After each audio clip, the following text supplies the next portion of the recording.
Well, That's right. I forgive you. We are live. Just got to spool up the camera because spent too much time trying to mess with that. We're live? Dumb picture. Yeah. How long have we been live? Well, just now. Let me Oh, and it's just you in there. I'm giving him a hard time because this is my first time in studio in a really long time. Yes. The headphones were like fitting a larger head than mine, so I had to find out what he's been up to. Here, slide this. He's been seeing other co-hosts besides me. Okay. No greater investigator than a woman scorned. Just know that, folks. Or a jealous woman. Okay. Welcome. That's on. What's my hair doing? That's on. There we go. What's your hair doing? Yeah, it's doing huge things. Okay, so let's kick off this intro real quick.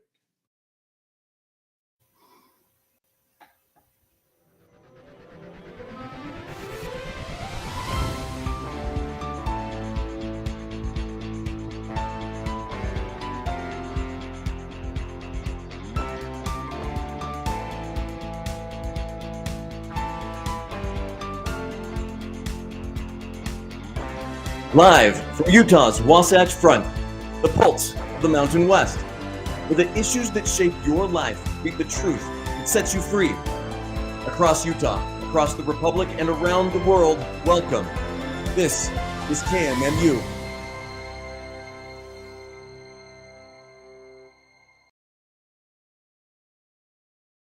All right, give us an announcement. I've got to Welcome to Political Head Trauma, everybody. I am your host, Holly. Hostess. With the mostest. And my partner here, Jared Anderson. And we would just like to welcome you to a show where we're going to talk about the issues, the current event issues. And if you were ever going to chime in on a show, if you're on YouTube or Rumble or Facebook, please comment on this show, because I want to hear, especially from Republicans tonight. I want to hear from independents. I want to hear from Democrats. I want to know your thoughts on what is happening here in America right now. So many good things. Can we just preface it with that? There's a lot of good going on with the world and America in the world. But we probably need to focus more on DC and what is happening and how it's affecting each of you and our personal thoughts. I like to preface the show by saying, first and foremost, I have been an avid Trump supporter since he changed my whole opinion of him in 2016 and 2017 as president. And I have fought for him. I have gone to Milwaukee for him. I have knocked on doors for him. And I'm highly supportive of him and what he's trying to do for America. I'd like to preface saying that he is my president, and I am happy with most of what he's done. And let's get into it. His recent comments regarding his base, who he is angry about because they keep bringing up the Jeff Epstein thing, and he said it was a hoax. My first question is, if it was a hoax, why is Ghislaine Maxwell in prison? Just that question. Why is she in prison? A lot of questions about that. There is.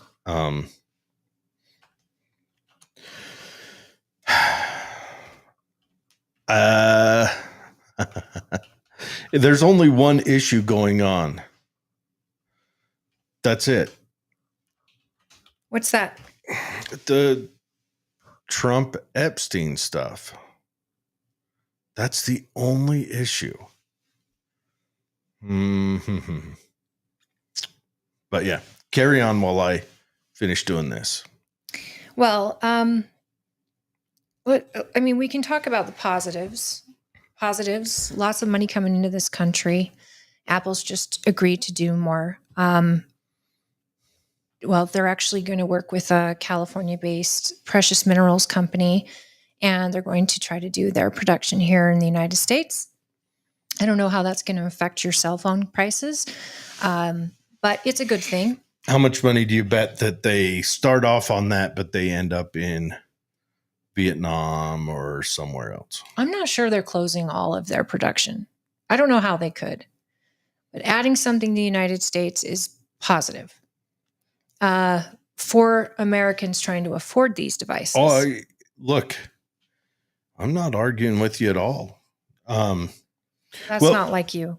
So I'd rather you be like you, and let's just would chat. it be more expensive if a cell phone was made over here in the U.S.? 100%. Absolutely.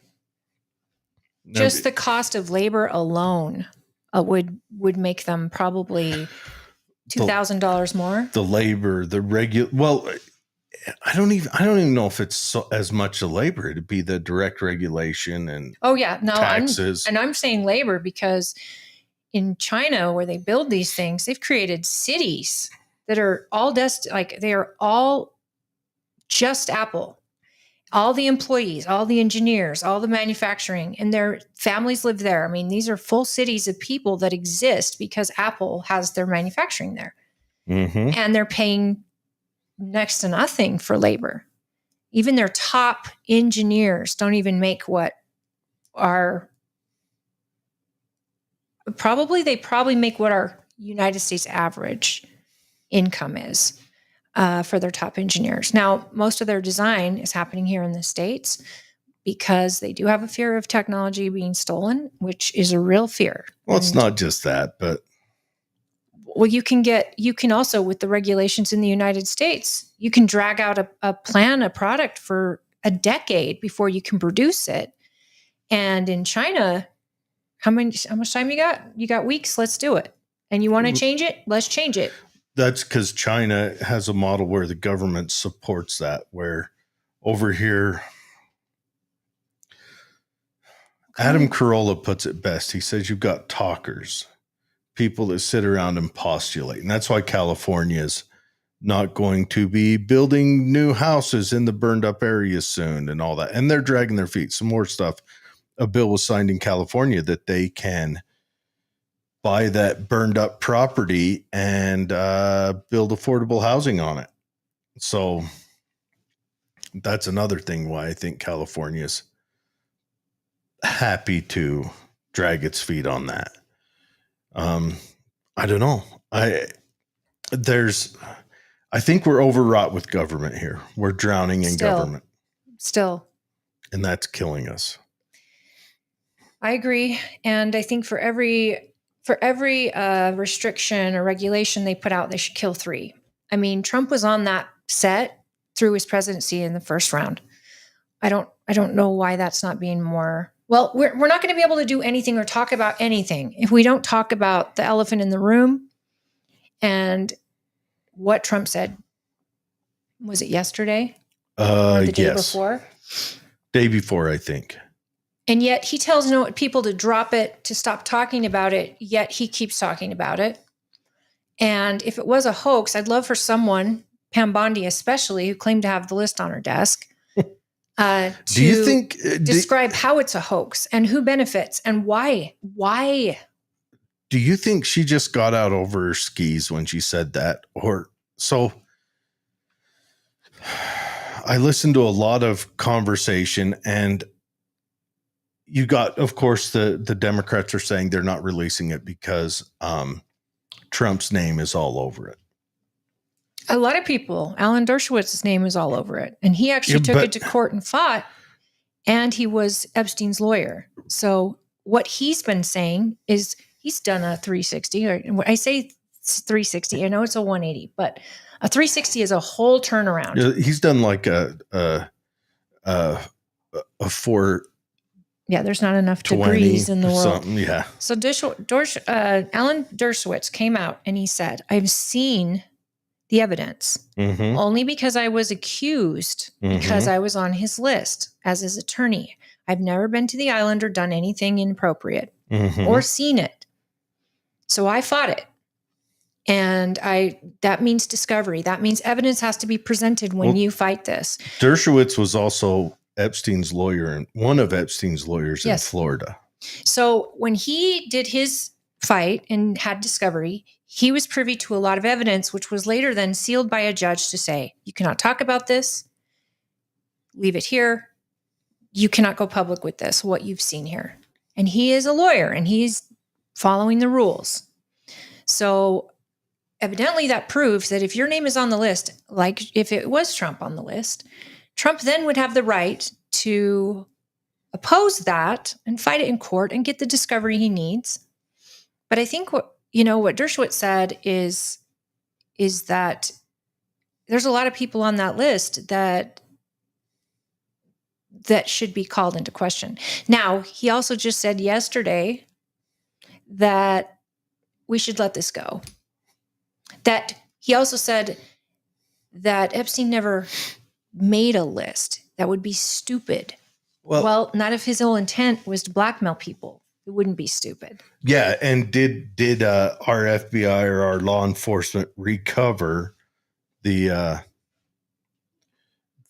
blackmail stuff? Are we public on our Facebook page? Because on mine, it doesn't give me an option to share. So my share person can't share it. We are public. It just says that. Sorry, folks. Yeah. This is how the sausage gets made. I don't know how all this stuff works.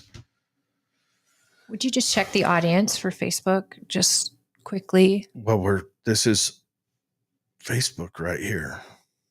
And what is our audience? Hi, everybody. Anyways, thanks for tuning in. Yes. I'm just trying to get this we're shared. Here. Holly has me doing things I don't know how to do. If you guys don't mind, if you can go to our page, I think that's what I'm trying to look at. If you guys don't mind, please share this video or make a comment that says if you can or not. That would be awesome. So here, okay, why does mine look like this? I don't know. I don't know. I mean, if they want to do a share, they can hit the 3 dots, copy link, and share it that way. We'll have to deal with the other side of that outside of that. But okay. Anyway, so it's okay. So we just got off track and killed the excitement of the show. So rude. We did. Look at it. Okay. Let's get back to it. Donald Trump, the man, the myth, the legend. I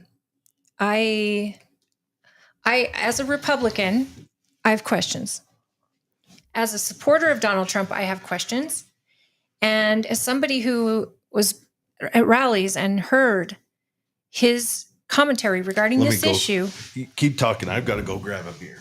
Oh, great. For this funness.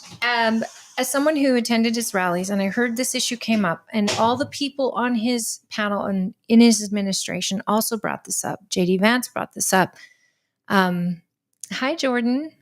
Kash Patel. I mean, Dan Bongino, guys, he said on his show multiple times, he'll never let this go. And then we also know that Dan Bongino was having a beef with the, DOJ because of the way this was rolled out. Now, mind you, rolled out on a Sunday night of a holiday weekend. So if you want something to fall under the radar, that's when you roll it out. And a lot of people do it on a Friday night. The people tend to tune out on the weekends, pick back up on the weekdays, and this was laid out this way by design. The question I have is, where are my fellow Republicans? I pretty much know what Democrats will say, but where are the fellow Republicans chiming in on this matter? Now, people that I know closely who are diehards for Trump have taken a step back and they're pissed. So to say they're pissed is an understatement. And I don't know if I'm pissed. I don't know if I'm angry, but I'm more wondering who is in his ear directing him, if anyone, and what is it possible that this list has been completely tampered with under the last administration, under the last FBI? But if that's the case, why were we led to believe there was an actual list sitting on her desk? They did the part 1 release to the press. Everything that was already a part 1. Phase 1. Phase 1. Everything that was already out there, they released again. Yeah, which implies there's a phase 2 or a phase 3. They brought in important binders. What are these people called? Influencers. Influencers, yes. They brought in important influencers. That's such a Democrat move. No, that's a political move. Anyways, they brought in important influencers and handed them a binder that it may as well just been filled with news articles. They all come out and they're all, yeah, look what we got. Why is Ghislaine? Why is she in prison? Well, okay. If this is all let me approach farce. that. Okay, so let's pretend land. We're going to pretend land. If Jeffrey Epstein was the sole pederast in the group. Pederast? Yes. If he was the sole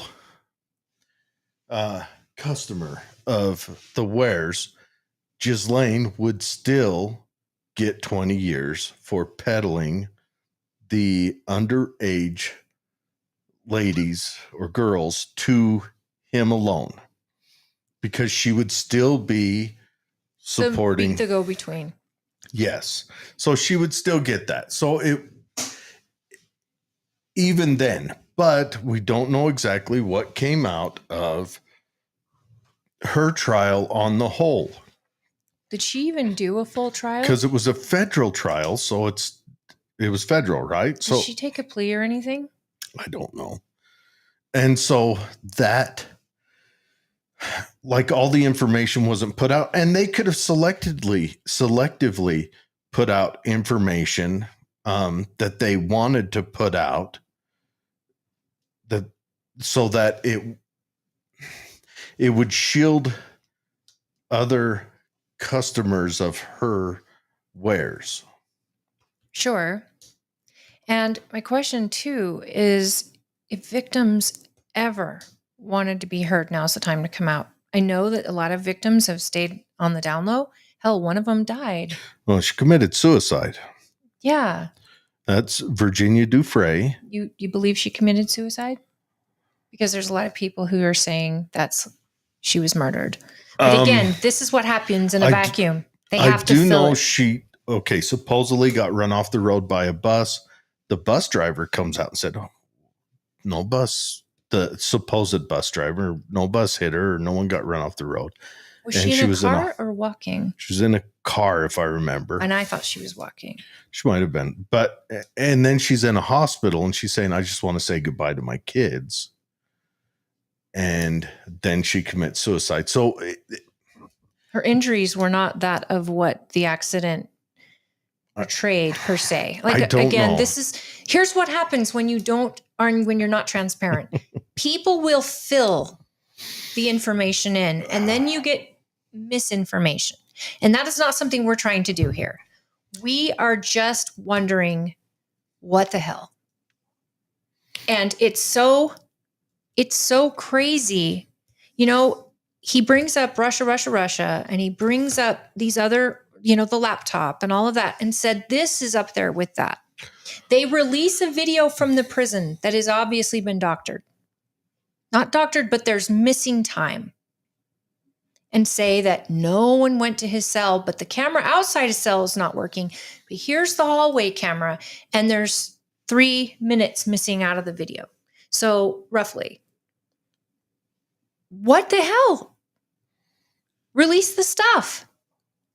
He ran on it, and he would probably be in prison if it wasn't for his supporters and how loud they were and how adamant they were So why turn on your supporters? He literally said, they're stupid.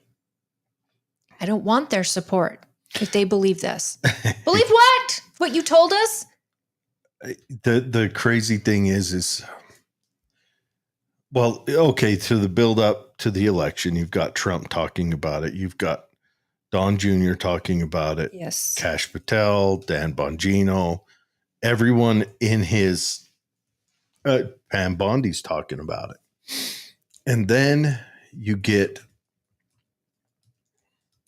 after he's elected, that's when the influencers start coming out and saying, you know what, we're going to finally get to the bottom of this Epstein stuff. And do you think Pam Bondi was just like enamored with the attention she was getting, which is why she said, I've got stacks of stuff on my desk and videos, and she keeps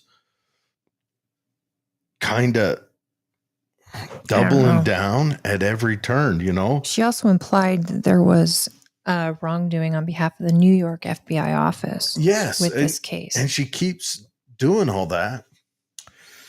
And Dan Bongino has just gone silent on Twitter. I'm sorry, X. Now, he's somebody that values his reputation. He's somebody that didn't want to turn when he got into office, and all of us trusted him. Kash Patel too, but Kash Patel said, day one, we're releasing the Epstein stuff. When's day one start again? Like, when is that? I'm just going to hold my breath because day one should be soon, right? I'm being sarcastic because I really don't know what the hell. Is this my real question? We've got three camps right now. We've got one camp that is believing that to pull on the Epstein thread unravels towards the CIA or the Mossad or both or any other intelligence agency, which there's a lot of credit that goes, a lot of evidence that points towards Epstein being an intelligence agent. And we all know that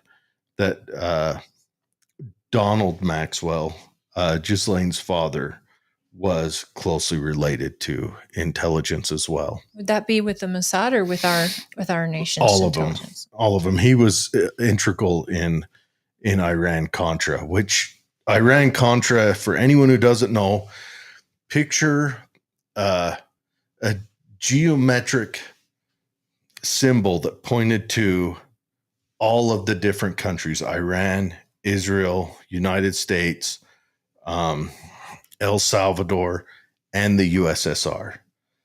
So it was a mix of moving drugs and guns and money between the three to arm one, to finance another. I'm surprised he didn't get killed sooner. Well, he got killed because he tried. The word is that he tried blackmailing the Mossad, because I think a guy named Adnan Khashoggi, I believe is the guy's name, nailed it, was successful at blackmailing the Mossad for more money. And he tried it. And then, you end up taking a dirt nap. No, a water nap. A water nap. Yes. Next to the SS Ghislaine or Ghislaine. Which we thought that Ghislaine was keeping everything close to her vest because she didn't want to become suicided or murdered like her father, which, she's offered to testify in front of Congress.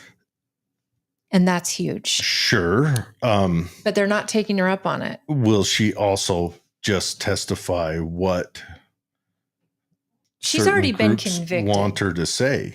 Well, that's a good question. Convicted for 20 years and hanging yourself with the toilet paper in the two different animals. That's very true. Yes, you're right. But she's offered. And my question is, why not do it in a closed meeting then, to where she's not testifying publicly, but a committee can hear her and it's kept private? Because I know there's a lot of people in Congress, Tim Burchett, for example, the guy that I just told fangirl over. He's so great. Someone like him, he doesn't want to let this go. He wants to know, good or bad, if it's his own side, if not, whatever. He just wants people to understand what happened there. And we have real victims, apparently.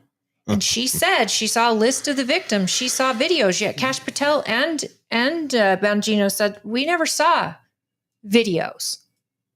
So what is Pam Bondi talking about? She said thousands of videos. And they're horrific. I think she's almost 70. Do you think maybe she's a little touched? No. I really don't, but I think whatever's going on, I think that she, again, doesn't want to risk her reputation. She had to be the fall guy or whatever's going on. Who, but Pam was Bondi? Or yeah, and was probably promised to keep her job. She'll probably end up being the fall girl on this. Well, she already has been. Well, no, I mean, like, she's probably going to have to be moved out in disgrace before this is all over. But Trump is supporting her. And he's done that. He's done that before when in his first term, when certain supporters are like, you need to get rid of this person. And he's, oh, no, I support him. And then get rid. So I don't know. I'm not going to predict the future. But back to the three camps. So first camp, this unravels into a bigger international or even just a intranational scheme. The next camp is that it's exactly what they're saying it is. It's just Ghislaine feeding young ladies to her ex-boyfriend because she had a controlling father. So she looked for a narcissist to match her father's energy, fell in love with him, and fed his addiction with girls. Just straight up. He was the only customer. She was the go-between to make it happen because she loved him, whatever. And then the next camp is that Trump is implicated in it. And once they got the materials and they saw all of that implication, they decided to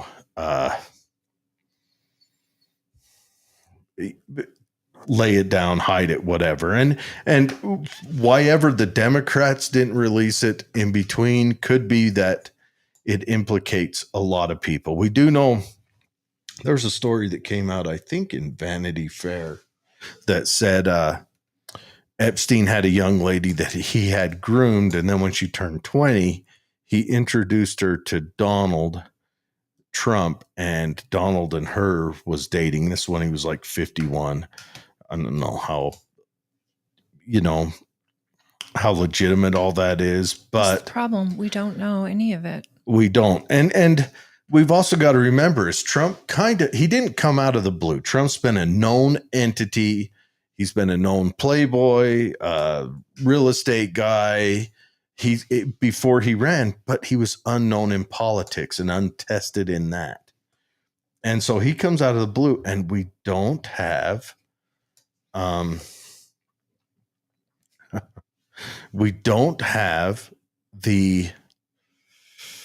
background we get with a normal politician that goes through the fire as they climb up, and things like that get exposed and it washes them off, I know, but Trump's had everybody follow his whole life. True, he has. I know that he's always been a playboy and all of that. He's not hidden that at all. Mm-hmm. I've heard things like he kicked Jeffrey Epstein out of Mar-a-Lago for being inappropriate with one of his members' kids, teenage daughters. Yes, but also that Virginia Dufresne. Yes. Epstein picked her up at Mar-a-Lago. Yes. That's where she was duped into whatever situation it was. This is just so disturbing to me. Do we have the ability to get a clip of what he said to his I could dig one up. Supporters? This is my biggest problem. I adore Trump. I love what his plan was for the country. I worry about the midterms over this. I worry about JD Vance's opportunities, because, I could see us taking this all the way. A Republican in the White House for the next decade, just with the transparency that was promised to us during the election. So you can imagine.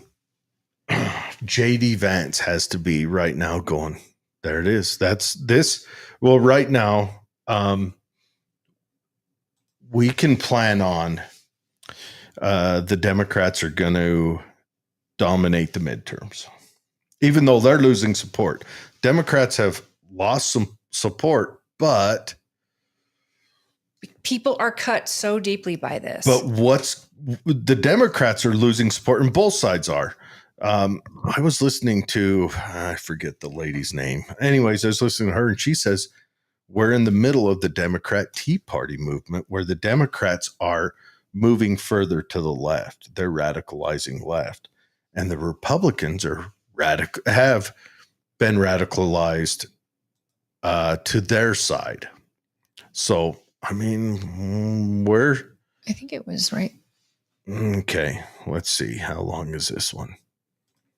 We'll see what it. I don't know if you've been following this. No, that's not. Okay. Yep, that'll do. I think this is the one. Yep, that'll do. Because he was sitting with the president of, what's the country? Oh, France? No. Bahrain, I think. Oh, okay.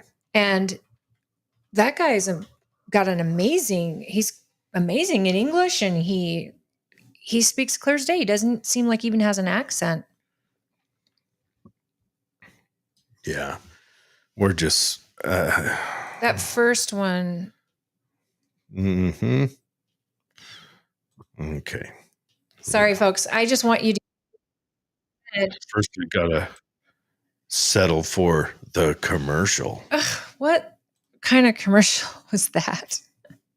I don't know. It's something. Okay. Oh, I'll drug pull it commercials. Up on here. They're so helpful, aren't they? But we're in a super weird place. Yeah, I'll say. All over. But anyway, so we're sharing the screen. Let's play it.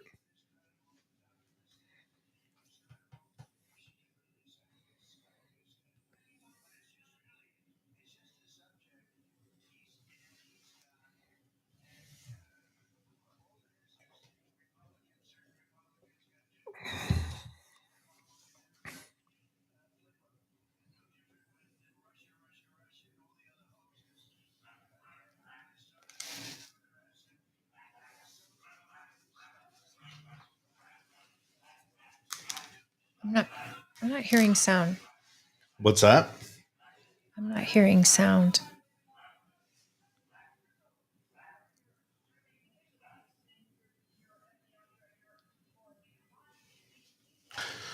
Is the sound not coming through well? Hey guys, could you leave a comment if you can't hear the sound? Okay. We want to make sure that you're hearing the sound.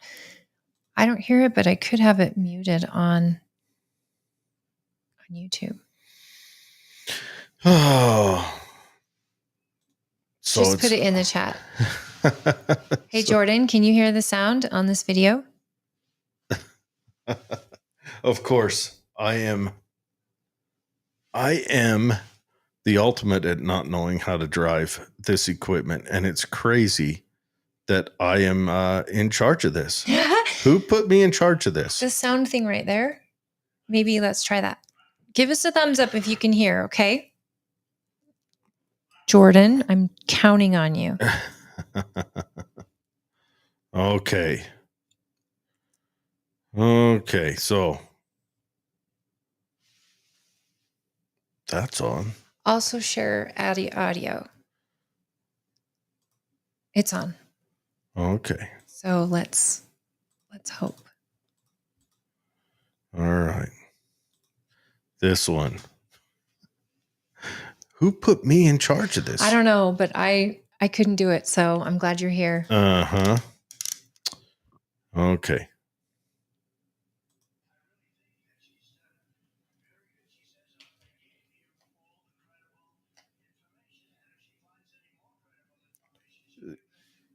I hit play.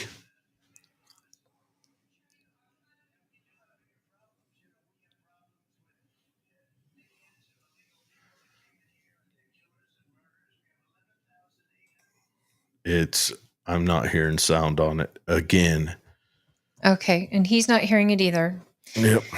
So just to give an update on what he's saying is that we have all fallen for a Democrat hoax, which bothers me because Democrats are even asking for the list. So they've fallen for it too. And I'm talking about senators, Congress.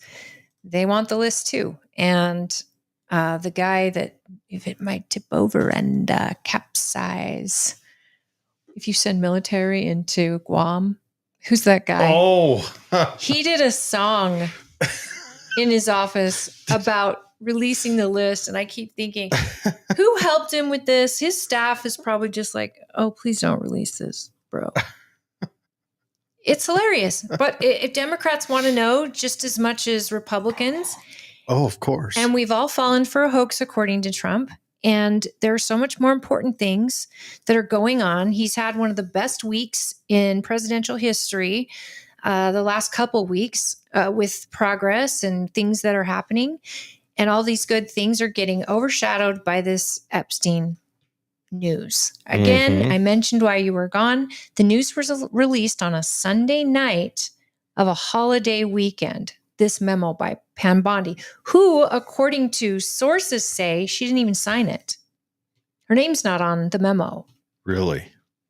I think that's telling. Okay. Megyn Kelly said that. This might do it.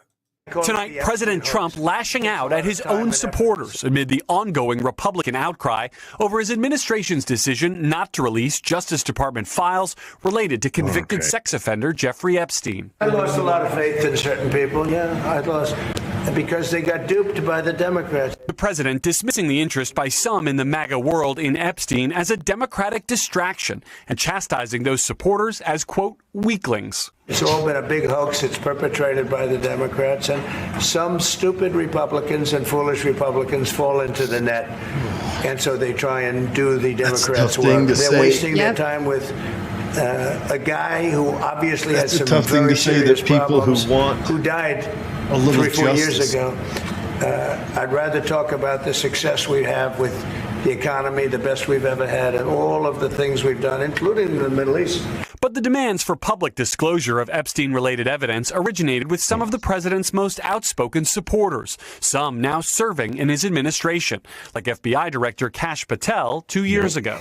Put on your big boy pants and let us know who the pedophiles are. This from the president's son. How is it that my father can be convicted of 34 crimes, but no one on Epstein's list has even been brought to light? And this was the president during the campaign. Would you declassify the Epstein files? Yeah, I would. All right. I guess I would. I think that less so because, you don't know. You don't want to affect people's lives if it's phony stuff in there, because there's a lot of phony stuff with that whole world. But I think I would. But last... Okay, These are the people that got him elected. And on national polls, ladies and gentlemen, between Democrats and Republicans, MAGA right and Republican moderates, whatever, we are looking at like 79% who want to see the data on this list. They don't agree on anything. But the agreement across the nation for registered voters is they want to see the list. And Jordan heard it, so thumbs up. Yeah, I was listening on my secret headphone. Oh. I know. Nice. I'm a ninja like that. So guys, this is why I want to talk to you. I want to know what you, the voters, either side, any side, what are your thoughts? Because this is heartbreaking for people who thought we were turning a leaf and getting transparency in government. There has been a couple of, let's call it, less than stellar starts in this administration so far. Some of the tariff stuff has been less than stellar. The Iran, bombing Iran, I'm not here to debate whether it was right or wrong, but that has turned a lot a lot of people who supported him away.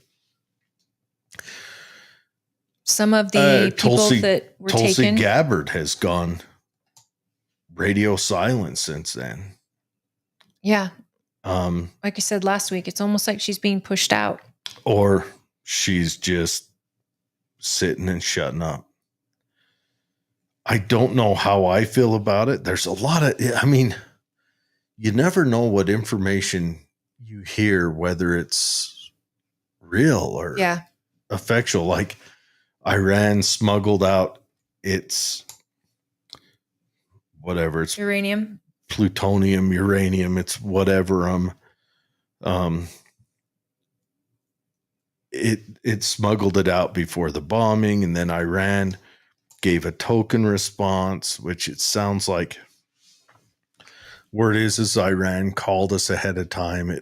And then there's the question, did Israel goad us into that prematurely? Was it a good move?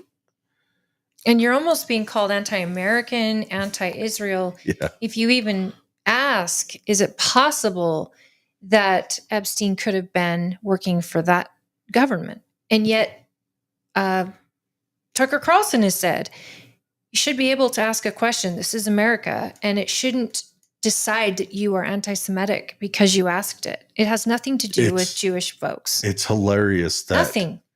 If you question another state, you're automatically you're called anti-Semitic and lumped in with ultimate negative groups from the 1930s and 40s. Right.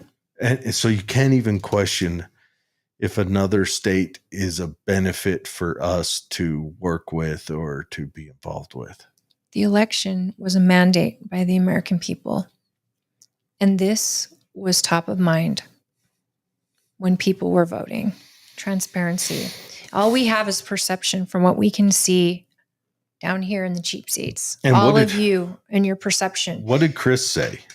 Is he able to jump on real quick? Or Oh, no. But he's actually doing something, and I gave him zero really time. Yeah, we didn't. But I want to get him on. It was last minute. Chris probably Fields, next week. Chris Fields is a huge, so Chris Fields, he's been on the show before. Huge Trump supporter. He's the guy who initiated the Trump trains out here in the county. And he wrote on Facebook, dump Trump. Did he write that? Yes, he did. I don't want to misquote his. Nothing is worse. Now, did he do more than that? Then what? Or was that a hashtag? Well, that was what he put at the bottom of what he said. So that's a heavy thing, you know. Chris, I think it's Christopher. That's not it. Look, but anyways, he was not pleased at all. He said nothing is worse than when you're lied to list by someone you supported. Hashtag release. He said something else that I don't know. Maybe he took it down. I saw it and see if that's one I commented on. Maybe he didn't say dump Trump. Maybe that's all in my head. You did. You said this is a really sad. Oh, it's a heavy comment. Heavy comment. Okay, so he didn't say dump Trump, but you know his feeling on that. And look, I just want to say, just for you guys who've listened to me once or twice before, we got to quit looking to politicians and the government to be our rescuers and to be our solution. That's the hard part. I voted for Trump because I voted against Kamala's, what she said about the First and Second Amendments. I don't think she knows what those are. Well, she would know them in as much as she wants to do away with them. Yeah. But I voted against the Democrat Party because of the things that they've said about it. And if we're being honest, a lot of people did. A lot of people just didn't want the country to go in that direction. And it's the first time I voted in a national election in forever. And I don't know if it's the last time. Depends on what comes up next. We've got the Democrat Party, their hardcore supporters, and their supporters running further left, their Congress. The Democrat congressmen and women have even less support in the Democrat Party than the Republican Congress does. Now, midterms, positive point will be if the Republicans can get the messaging out. The Republicans need to right now. They need to start paying attention to Thomas Massie. Yeah. They need to, because he is the guy who is kind of spearheading a more honest government and a smaller government, the things the Republicans truly want. The Republican citizens of the country. I don't know. Yes. Government. And I think, well, of course, Republican. I mean, give me someone else's checkbook. I love spending other people's money. But I'm not in the place where I'm ready to dump Trump at all. I'm not there. I'm not in the place ready to dump him. He's where I'm angry. And I think that you were dead on. Republicans need to learn how to do messaging, and they should be doing messaging right now. And if it was a hoax, describe the hoax, the positives, the negatives, the point. The point. If Trump is all over those lists, Democrats had those lists if they ever existed. They would have used them against him. Trust me. They would never let that go. Unless, okay, let's say. But they could have deleted anyone they wanted off of there. Maybe. And told the story. But they open up a bucket. Like, what if it says, for instance, that Trump came to the group party and other unnamed political and wealthy people were there? Well, then people are going to go, who were those other people? Sure, but they could tell the narrative. Democrats are great. They could at making up a narrative. I mean, think of the Russiagate. That was insane. Right now, so detailed. We're still running on steam. So, what are the Democrats? What are the Democrats' things they are always fighting for? They're fighting for the Green New Deal, right? Mm-hmm. What if it sunk the leaders of that group? What if it sunk Platchett and maybe it could sink our entire government? I mean, what if it sunk the Clintons? What if Obama? It could. I don't know. I think stuff started coming out with him on Obama before that, but people who did get involved with him after he was convicted in Florida is Bill Gates. Right. What if it just sinks their ability to fundraise for a couple cycles? Not just that, guys. This could sink our entire government overnight. What if it cleared out, say, what if by taking Trump they lose, I don't know, 10 House seats or more? What if 50% of our government was involved? Yeah, or 50%. Because remember, a government that is stable at least overnight, stable. And then we have absolute chaos in the country, and not just chaos in our country, but chaos in all the countries, because the list could involve all kinds of leaders from all over the world. Another thing you've got to think about: mass chaos. And here's the big one, and this is something that not a lot of people give enough credit to, but us being the central currency of the world, what if something like that sinks the dollar? This is what I'm thinking would be the reason that he would not release it. Him or the Democrats. Right. I agree. But on that note, if they're not willing to do it, what happened? Did he run on it and then get in and go, whoa, I need to back off? Because Epstein died under his presidency. He did. Now, the trial was after or right at the end. Ghislaine's but did he trial. Get in and Pam Bondi looks and goes, oh, sir, we can't release this. This would destroy our government overnight. So what? We just ignore the depravity? The absolute depravity. I'm with you. I want it laid bare. I want it that if it's going to here's what I'd like to see. Let's get a heads up. So let's give it if he comes out and says, look, we're going to do a 6-month window. We're going to let every person who's affected by this, they've got we're going to tell them, not even 6 months. I'd give them let's go with the 2-month window. So all the politicians, all the heads of bureaucracies, if there's tech guys involved, whatever, you've got 2 months. So Bill Gates, you figure out how to pass on your, given the super safe vaccines that sterilize kids to Indian people. You do that, pass that on to someone else. All you politicians, you have that emergency step down and have a re-election. We're and yes, that's given power to the Democrats doing that, because Democrat held places would have a chance to keep their messaging and re-elect another Democrat in a special election. And then boom, it's all out in the open. And then we can have trials and the Democrats can, sign on to keeping their seat. But Ro Khanna, he's putting bills forward, and he amended the bill. He put the bill forward at first that they would release everything, which would mean if there is kitty diddling videos on there, that'd just be released out to the public. So I saw that, and I think that Ro Khanna is Thomas now Massey was also Thomas Massey's supporting him on it. Thomas Massey didn't put that in a bill. Thomas Massey, jumped on Ro Khanna, but Ro Khanna has since withdrawn that, and he's rewriting it so that it would be open for judicial review, I think, and then put out to the public once they've sterilized it.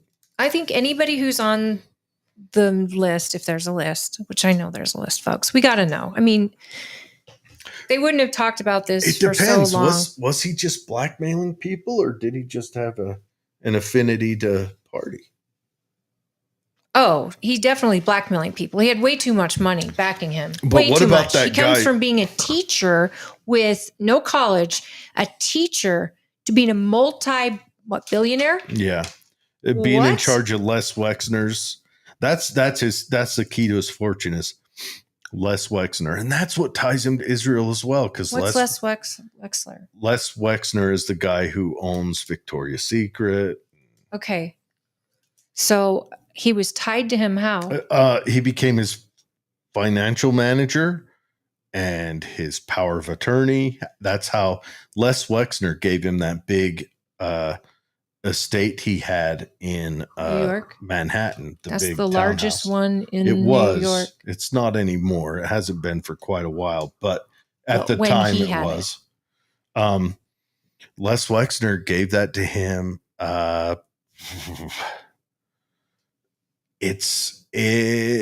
Wexner, and Les Wexner is highly tied to Israel, heavy ties to Israel. And remember when Epstein first got in trouble and this is a big thing, Israel needs to close this gap if they want to earn some trust. Because there's been a lot of guys a lot of dual citizens who's gotten in trouble for particularly pederasty, and they've ran to Israel and hidden. When Alex Acosta first started bringing charges, when the feds took over for the, I forget the town in Florida that first brought charges, and that's when Epstein got all the lawyers. Palm Beach? Yeah, Palm Beach. Got all the lawyers, and the lawyers scared Palm Beach off of it. Yeah. They just said, we got this many lawyers, and we will bankrupt Palm Beach trying to pursue this. So Palm Beach handed over to Acosta with the feds. Epstein ran to Israel. That's where he ran to, and he hid there for months. Yeah. Until there is a Netflix documentary. Until the deal was interested made. in some of this backstory. Yeah. Guys, I know we didn't mean to make the whole show about it, and we still have other items to cover, but is there other items? What else is there? I don't like this screaming elephant that is sitting there, and the way that it's making Republicans, especially the comments he made in front of another president about people that got him into that seat. I know. 3 times these people voted for him. 3 times. I got in trouble when I went out there. Katie says, "You better not be showing those shorts on the camera," because I don't match apparently. Oh, I just look. I'm a child. Man child. Jordan says there's a guy from Utah wanting to run for president in 2028. His name is Max. I don't think he's a politician though. He needs more followers on X. 2026 and 2028 will be important times in the country. 1,000,000%. Well, seriously, I've come to the point. I don't think we're looking at a solution. We're not. We'll get the Democrats in, and they'll do things that make their people feel happy, who likes more government intervention into their lives. But they won't do any of that because the Democrats never do. And when they do, it's an utter failure. I mean, let's look at the ACA. And then the Republicans, the people get in there, they want a government to back off. They want to have more growth, and then they won't do anything. And the government gets bigger and gets more expensive. And we spend billions of dollars to go to the Middle East. And can I just say hi to Sherry? Of course. Hi. Thank you for watching. Thank you guys for tuning in today. And again, please leave your comments because we really want to understand, and I especially want to understand what the voters in this country are thinking right now and where they stand, because this was a really big, this was a big comment for him to make, and it just made people feel a sort of way that, I mean, I consider myself a Trump supporter, and the whole messaging through, I mean, I committed my life to it for almost 2 years for his reelection. And so for him to just blatantly say the people that believe there's a list have been lied to and they're stupid and he doesn't want their support. And I'm thinking, who is advising him? Well, he's got nothing to lose. The problem is what this hurts Republicans in the midterms. Burns us to the ground. And it destroys JD Vance's chance. JD's probably like, now, all right, let me update my LinkedIn. I mean, seriously. What about Marco Rubio? JD Vance, Trump's son, Trump Jr. All the comedians that supported him. Joe Rogan. What is Joe Rogan saying about this, I wonder? He thinks it's super strange. Alex Jones, all the guys on the Flagrant podcast. You've got Flagrant is, got to remember their names. They're comedians. They had Sagar and Jetty on from Breaking Points. And Sagar is a more conservative guy. He's a big government conservative. He'd be a Republican from the 70s, 80s maybe. He thinks government has a place in the world because they fix stuff. Drink that in, boys and girls. But anyways, but I like Sagar. He's a very intelligent guy. But he's on there and he lays out the Epstein stuff, you know. And like, if you guys haven't, check out the Flagrant podcast. It's Andrew Schultz, Agar. Is it the guy that is the guy on there that personizes Trump? What is it? No. That guy's so funny. No, Shane Gillis. Yeah, Shane Gillis is a funny cat. He is good. Shane Gillis on it too. Shane Gillis. All these comedians are just like, look, we supported Trump for some change, and Trump just killed it. So I don't know. I don't know what's going to happen. The only thing that can save Trump at this point is people's attention deficit. The only thing that saves Trump at this point is for Trump to recognize that he's got to come through for the people who backed him. But of course, Trump's a lame duck. There's no third term he's going to shoot for. That's all something that's made up. That's people people trolling the left and the left getting hyperbolic. He's not, it'd be ridiculous if he did. He can't. He can't. I wouldn't go for it. There's no way around it. And I'm a huge supporter of him. It depends on who's up against him. I might go for it.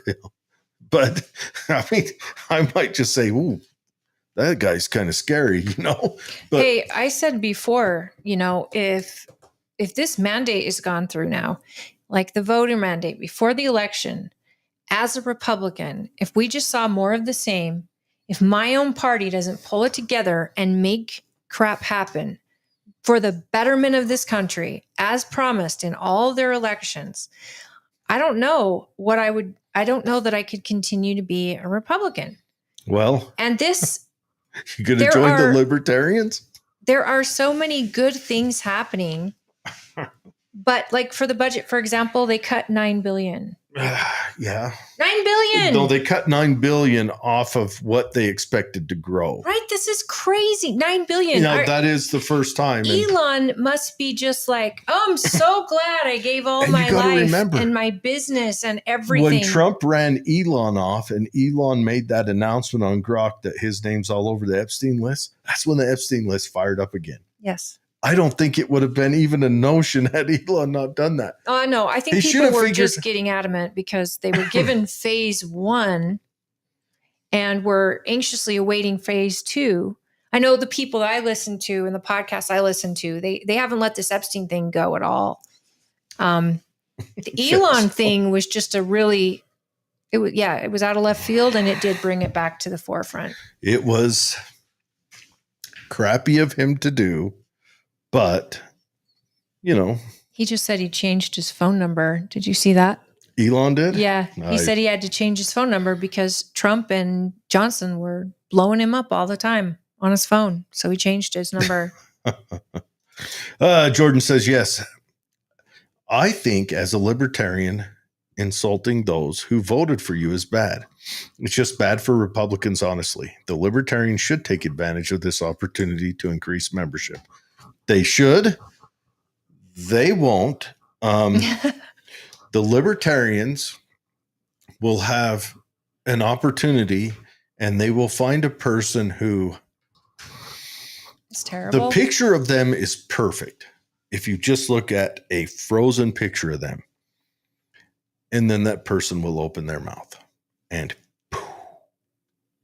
I have to say, I'm not ready to leave my party. And and honestly, Trump didn't insult me. Here's the thing. I have to choose to be insulted, and I wasn't insulted. I was just baffled. I don't understand who's advising him on the messaging, not just if he said it, but now he's truthing about it on Truth Social, where he has to actually type it out. And we know he types out his own Truth Social. So from the can. What I don't understand is who's advising him on this messaging. And if no one is, who is advising him to stop it for the betterment of the life of the party? I just need to thank Trump because he made it so that I don't have to go register as a Republican. I can stay independent. Well, and I hope the people are. I mean, I still get all the emails from both sides, oh my gosh, this big thing's happening. Send us money. And that's another thing. The only time I care about is when it says, hey, we've got to, and it's not politicians because the politicians ain't never going to give me guns. But it's, when the GOA or those guys say, hey, we're entering the fight. We need money. I send them some money. Hey, I don't understand it because I get at least one mailer a week and 2 emails a day plus text. I'll get them all from Trump asking for money. I don't get them from Trump. I do, but let me get. I have to understand, why is he asking me for money and not the GOP? Like Trump is on his last term. Where's the money I send him going? I have sent money before. I have sent money to a few candidates, and I try to send what I can if it's a cause I believe in. But eventually, you just say, "Hey, wait! I sent you the money. I campaigned for you. I worked really hard for you. Now you return the favor by working hard for America. And I believe he's working hard for America, but I don't understand. I can see if the GOP was asking for money. I could see that because that's in the coffers for future candidates and all of that. But giving it to Trump now feels like he wants to be a kingmaker where these candidates exist. And I really want him to focus on the country. I want him to keep his campaign promises, which I believe are important to him to keep, which is probably why he's come out so boldly regarding this list, because he takes it as a slight that we're asking for it or that it's so important. And like I'm saying, if it is a hoax, get your messaging right. Explain the hoax. Explain the benefit of this hoax. Explain how they benefit from this. And give it to the American people and show some damn evidence, not a doctored video. Show raw footage. Dan Bongino, now I want him to come out and give an exclusive interview with someone who is going to challenge him, like Tucker Carlson. I'd like Tucker Carlson to interview Bongino and Cash, because let's be honest, they just saw with how he interviewed Ted Cruz, he's willing to ask hard questions that go after his own party. Did you see Cash on Joe Rogan? When? Recently? Yeah. What was it, 2 weeks ago? Before this came out or after? Before the Trump made that comment, but 2 weeks ago when Cash is like, yeah, I saw, talking about the... Before the memo from Pam Bondi? I don't know. Yeah, I think so. Yeah, it was like 2 weeks ago, but Cash is in there to justify that, he's been to that jail and he did commit suicide in there and everything, and he wasn't murdered. I think Cash should have done that interview holding up a newspaper with the current date, because he looked like a hostage. Oh, gosh. I don't know. I don't know. Sorry to go to the bathroom, guys. It's been hot at work, and so I knocked the bottom out of water when I get home. And yes, then it knocks the bottom out of me. Well, I think we could move on. I wish that what many of you would chime about? in. We didn't go over the big, beautiful bill last week. Yes, we did not. So I know almost nothing about it. I know that there's, 12.5 for a single person, 25 on overtime tax rebate, but it comes as a rebate at the end of the year, so it doesn't even help you throughout the year. So they've just got to itemize that in when you do your taxes. Most people don't itemize. Most people, 90% of our nation, people don't itemize. And it doesn't say on your W-2s. So what, do they go off what your base income should be, and then anything over that, they just give you a tax break on? I don't know. And then, so yeah. Because this affects me too, someone who works for tips. Yeah, there's limits to how much you can claim, and it expires in 2028. Yeah, talk about flaccid. This is just, I was just like, but you know what? Everyone was dreaming it was going to do good. Well, let's talk about it. Some of it is good. No, what would be good is if they put out a rule that said to businesses, do not withhold taxes when someone's getting paid overtime wages. That way you get the effect, the positive effect then when it matters. I don't want, the beginning of next year, I get to go buy a new couch then. I want to have that relief then, because when I work overtime, they tax me more. It jumps me into that next tax bracket. I just got a raise at work. I'm probably in that next tax bracket all the time now. Yeah. So, they should make that come down then. Make it so that people, when they work overtime, they feel it then. So all you do is you just say to businesses, you just put out a letter. Anything over 40 hours or whatever your pay structure is at your business. Some places are anything over scheduled hours, but anything over 40 hours in one week, is not taxed. And then you'd have people begging for overtime. But they need to do it like that, not this crap where I've got to go prostrate myself in front of the IRS again to get the benefit of a government bill that's supposed to help me. And okay, so as someone who works for tips also, I mean, you get your wage, which is great. If you're not getting $2.13 an hour, which seems to be a wage that people get paid in Utah. I don't understand it. I've worked for that before. You live on tips. I'm lucky enough to work for a company that pays me well, and tips are my bonus. Pays you an actual wage. Yes. And so what I don't understand is at the end of the day, the beauty of working for tips is you leave with money every time you work. But now that the company's gone, or the world has gone digital, to where everybody pays with a card and all this money's on the card, they end up keeping any card tips. And at the end of the month, they give you that towards your pay. So you're getting taxed on it the same as the rest of your pay. Immediately. Yes. So with that in mind, I don't know how my company could just give me the money without taxing it. Just if it's outside of your hourly pay, if it's an add-on, don't tax it. Cut and dry. Don't add it on. Why do I have to bow before the IRS every year? Oh, please, sir, please find the numbers I give you correct. Please. Oh, no. I get it. Then I also realized that the money that you get to write off on your interest for a new vehicle has to be a new vehicle, brand new. So those of us that have really high car payments and really high interest on those payments, we don't get to write those payments off like he made it sound when we were in campaign time to help bring the auto industry back into function where people are actually able to live on an auto industry wage. You have to work for, it has to be a car or vehicle made in the country. Tip, Nissan is made in the United States, and it has to be brand new. And even then you can write off a certain amount. Everything has you know what's funny? Everything has a ceiling. Oh, of course. Except our debt for the government. Of course they want, you know what?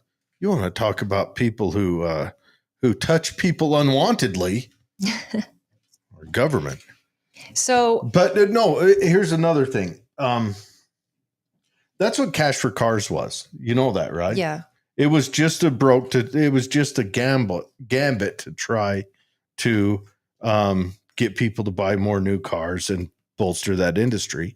And it kind of worked. No, it was a flop. But we keep building up these. Look, our government should not be in the business of building fake markets. Yeah, you're right. They should not be. Well, everything they touch turns to crap. We know that. The government turns gold into poo. And there's a lot of good things. Extending the Trump tax cuts. This was big. And this is probably the biggest thing about the big, beautiful bill. But part of me says, it is big. That's great. But why was there an expiration date on it in the first place? If it's the right thing to do, why do they make expiration dates on the no cash on tips and overtime expires in 2028? Which means Congress has to go back to extend the very things that are right for American workers. That bothers me. Well, maybe that's also another place to get people to vote Republican or vote not Republican, because they can go out and say, that awful bill, the Democrats or the Republicans can say, this wonderful bill, if you don't elect me, it won't get put back in because, don't you want to go down and service the IRS again next year? There's other things. The Medicaid work requirements, those are good, I think. If someone is able-bodied to work and they're asking for a part-time work, 80 hours every 2 weeks, 80 hours a month. It comes out to be 20 hours a week. So it's part-time. 80 hours every 2 weeks. That's normal time work. Yeah. So in order to qualify for Medicaid, unless they are disabled, senior citizens, things like that. And also removing illegal immigrants from Medicaid. However, that one is still a question because, if they're paying taxes at their jobs as illegal aliens, are they paying taxes? Because I know a lot of people are. I don't know. Well, they've got to have a tax ID number, so. So, the government's willing to take their money. So that means that if they get that, they're not illegal. Well, they shouldn't be. We should set it up that, if make it like that. If you want to have the benefit of the government, it's like if you want to send your kids to government schools, if you want to use government services, you've got to have a tax ID number that we can trace that you pay taxes every year. I think if you're getting it both ways where they have to pay taxes, but they can't have Medicaid when they need it. But if they're not contributing, yeah, get rid of them. I wouldn't even let their kids in the school. No. I would quit pilfering the citizens of the country to benefit anyone else. There's no problem with that in my mind. But we've also got to quit pilfering the citizens of this country to benefit all the foreign countries. Amen. Here's the thing, though. We have to fix the very process of becoming a legal citizen of this country. Sure. I know too many people who are overstayed a visa. They didn't sneak across the border. We know who they are. We know as much as we can about them. They overstay the visa. Now they're illegal, but they are paying taxes in this country. And the ones I know of are self-deporting. They're self-deporting because they wanted to be a citizen. I think if someone self-deports, and this is what I think if I was making rules, if someone self-deports, I would let them get in line. I wouldn't punish them, but I'd let them turn get right in line back around and do the process correctly. And I think we need to fix the process because I could be happy if we did a background check, if we could prove what they've been doing for 2 decades, depending on their age, if they get fingerprinted, a DNA sample, and if they can speak the language. I think they should be rushed to the front of the line. Well, front of the line, I think they also need to have a work sponsorship. Absolutely. But this is at the very beginning of the whole process. If we fix that, the people who are here illegally would try harder to become citizens while they're getting their visa or get on that list at home and work to be citizens. If we could make it that easy to become a citizen, the people who want to be here and work for the American dream would be here. Instead, they're not getting their visas renewed for some reason. The government's like, yeah, no. And they're working for a company who's willing to sponsor them. And they know the language and they've paid taxes. And now they have to leave a country that they have built a life in and go home and wait for maybe a visa to be approved. I think there's so much crap happening at the very beginning. We could eliminate a lot of this drama at the end if we fixed the very entry into this country. Probably right. I know not enough about that. Well, look at the expense people pay just to become a citizen. It's crazy. Americans marry someone from another country. They go through years and years and years of paperwork and meetings and money for fees. And yet at the end of the day, we just want to know who they are. We want to make sure that they have a sponsor, somebody who's willing to vouch for them. And we want to make sure that they're not committing crimes in this country. And they're paying into this country to enjoy the benefits that we all pay for. Yeah. It's a complicated issue, and it is. It's been made complicated because Venezuela doesn't have this issue. Try overstaying a visa in Germany, or try staying in Mexico. Yeah, Mexico's a big one, but none of our illegals are. None of the ones that we're worried about are Mexican right now. But we're not dealing with enough of the Chinese problem. No. Again, if it was as simple as that, people wouldn't need to sneak over the border. The people who are sneaking over the border are doing it with ill intent. Yeah. And that is what we have to think about as American citizens. I don't want my friend who overstayed a visa to be arrested and thrown in jail, or if he does self-deport, I don't want him to be at the end of the line to ever come back to this country when he's built a life here, he's contributed to here, and he speaks the language, he believes in the country, and he never ever became a citizen because of the long list and cost involved. And yet some people think that if you marry an American citizen, you are automatically one. No. That is not true. It moves you halfway up the list. You still know pay what a helps? ton of money over a decade Yeah. to become a citizen in this country. What really helps is if you're rich already. That gets you to the front of the line, like everything else. It's true. And then Trump made it so you can buy your citizenship with $1 million, $2 million donation. I'm not going to argue. But again, that you get a certain type of person into the country like that and give them citizenship. There is so many, our government has overregulated everything into absolute crap because citizenship should be something that somebody wants it and they're going to work for it. But you make them give every penny they make. You make them constantly go in these for meetings. What is the money going towards? I'd like to know that all this cost is. And if you're a citizen or you're a new citizen of this country and have gone through this process, please chime in, because I see a whole lot of money going out to get your citizenship constantly. But what's it paying for? To pay for all the lawyers, all the judges, for other people. And yet, with technology today, we can know who you are. Yeah. And if they don't have a way to track your life in the other country, then having a sponsor willing to vouch for you, knowing where you are, knowing who you are, and those type of things that we could get right at the bottom floor, right there before they start going up the escalator of citizenship. Yeah. I just feel like we are missing the big picture here. And that is, let's reform our citizenship issue. Let's reform how that happens right out of the gate. We'll get people who want to be here and contribute and acclimate. We've got to make it tougher on those who are going to be here and not pay into the system. We can't continue to have this welfare state that's just sucked dry. No. We can't continue to have failing schools.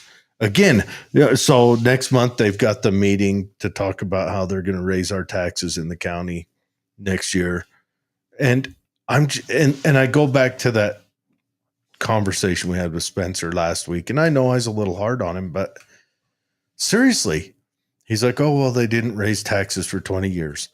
Well, taxes are a percentage. So if the local government wants more money, or any government, make the gosh dang economy a little more successful, and bang, you've got it. Instead, they're like, our economy's sucking dry, but we still need all that money for all the stuff we've got going on. So we're just going to up the taxes. We're just going to figure out a new tax base or a new bill so that we can, indecently touch you once a year. Is that next week? You said it's on the 5th. Folks, if you want anything in your local and you want anything to say on this issue, I mean, my family especially, we can't handle another tax hike. And I know many of you can't. Go to your local meetings, and this would be a county meeting. So what Spencer was talking about was Tooele City, but the county is going to be discussing this, and that's everybody in the county. So get out there. You have representatives in that council. Let them hear your voice. Let them understand what you're going through in your home. And this goes for everyone in the country. If you don't show up, they will do whatever they need to do. And it may or may not be in your best interest. Just for a note, people, I know I've griped about this before, but let me fill you in. Here in our small town, so a small town, what do we have here? Less than 80,000. In Tooele, it's in the county. In Tooele, it's probably like 30,000 or 60. I think it's our biggest city. Like 37,000 or 40,000, less than 50,000 people. And they built a high school that would compete with colleges. It's gorgeous. Never once do they build it and then they're going to come. One, it's already full. It's at capacity before it's done. It doesn't open until next year. Next year's the first year it's opening. It's at capacity. 39,263 people. Yeah. And it's already at capacity. Oh, great. So they blew their load on building this big, immaculate school. And it's at capacity before it opens. You couldn't have built 2 schools and maybe not a great big stadium football field at a freaking high school in a small town. What do they? And then they're going to come and say they need to tax us more to support future growth. What? And the developers that develop all the housing, the new housing units, they will run away with their bags of cash. And the city and the county will give them all of the benefits they can and eat the infrastructure and costs. let them cut corners. And all of us citizens here, the people who know where to buy tar and feathers, will sit here and have to pay the difference on that. And that's getting to where it's crap. We're heading to a point in this country, and this is, I hope politicians listen. We're heading to a point where we've got 3 options. And that's a revolution, a collapse, or both. And that's where we're headed. The Tooele High School, Stansbury High School, they're the other local high schools in the area, Grantsville too, but they're way over capacity, which was the reason that this new high school was being built. But when I say over capacity, I mean bursting at the seams. So yeah, the but new they high should have built 2 schools built for the price of one. Yes, and this is everywhere, folks. This is the school boards spending because they your all money. they want their name on the plaque of the big, beautiful building. And then you get this new school, which is opening, and it is filled to capacity, while the other ones have had now students leave to go to this new school, but they're still at capacity. They're still over capacity. All the other schools are still over capacity. The new school built at capacity, and it'll be over capacity before the year's out. And they built too much school. Well, they built too much extracurricular school. They built too much. They didn't build enough school. They didn't. The STEM school, millions of dollars into a stadium. We're a small town. Football is life in our town, and that goes for every high school. But the one new high school has a stadium that does look like it's college worthy. Oh, yes. And we're going to raise your property taxes. Yep. And here it comes. And we are going to say that your house has gone up 3 times in value. Lucky you. Yeah, try listing it for what they say it's worth and see how fast you sell it. And then try finding a house in your price range after you do that. We are California now. That's where we are. And Utah used to be the place that you could sell your house in California, come to Utah, buy a house with cash, and really live out a really great life. Whereas now, Utah is one of the most expensive places to live. And taxing us to death. I'm going to share the picture here. Oh. It's a beautiful school, but I think it is such a disappointing way. And again, this isn't necessarily our county council. This is the school board who has 75% of your house or property tax goes to them to spend money like this. And most of the money is spent on a bond that traps us for 25 years. And we just had a bond paid off before this school was brought in. This is a small town, guys. Yeah. This is small. So 39,000 people live here. And we have 2 high schools that feed this one. What? I don't think Grantsville does. Yes, Grantsville does. My nephew's going there from Grantsville. Look at this.